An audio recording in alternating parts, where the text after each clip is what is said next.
The spread of the novel coronavirus has had a severely negative impact on the global economy. Yet the situation in the densely populated South Asia might be even more pressing than ever. According to the World Bank, India and 7 other South Asian countries are likely to see their worst economic performance in 4 decades this year. Well, they're not going to cope. That's the problem. Folks in emerging markets are going to be hit even harder here.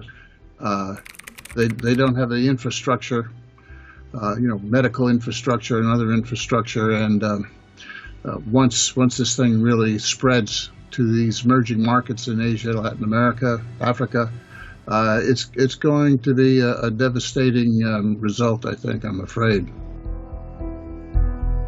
India's economy, the region's biggest, is expected to grow by 1.5% in the fiscal year that started on April 1st. This is contrasted with the earlier estimates that forecast a 4.8% hike in the country's economic growth.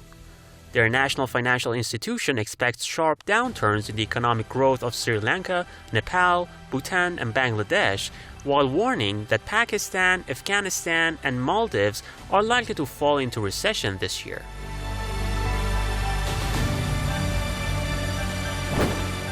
A lot of services are going to be severely impacted here, and it's not going to change overnight. So we're in for a period of very sluggish growth, economic growth at best. And if we have second and third waves of this virus, it could be even worse.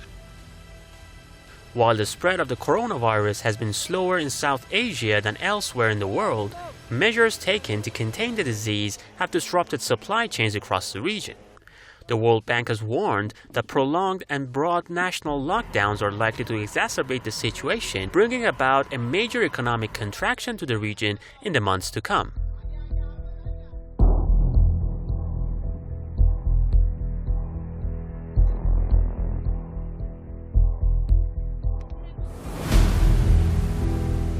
The dire economic effects of the pandemic are already much in evidence in South Asia, as major lockdowns have brought normal activities to a halt.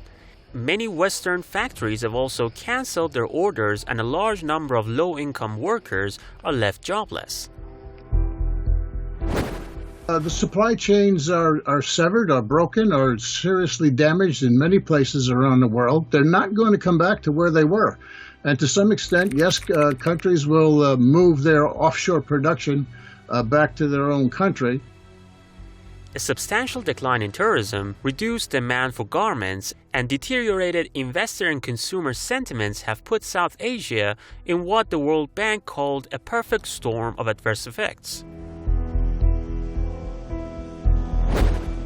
And as far as business and consumer confidence, as I've been writing lately, this is severely impacted.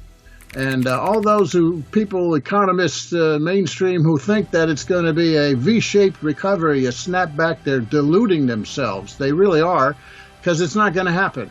We're going to be into an extended period where business confidence is going to be such that businesses will continue to cut costs. They're not going to hire people back as rapidly as you think they might after a normal recession. They're going to pay down debt. They're going to hoard the cash. And it's going to be very slow recovery on the business side, and the same thing on the household consumer side. To minimize short-term economic pain, the bank called for countries in the region to announce more fiscal and monetary steps to support unemployed migrant workers, as well as a debt relief for businesses and individuals. India has so far unveiled a $23 billion economic package to offer direct cash transfers to millions of poor people hit by the nationwide lockdown.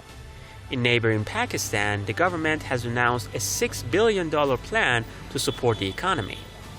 At this point, the best course of action seems to be containing the virus and protecting the people, especially the poorest who are much more vulnerable to health and economic-related outcomes of the pandemic.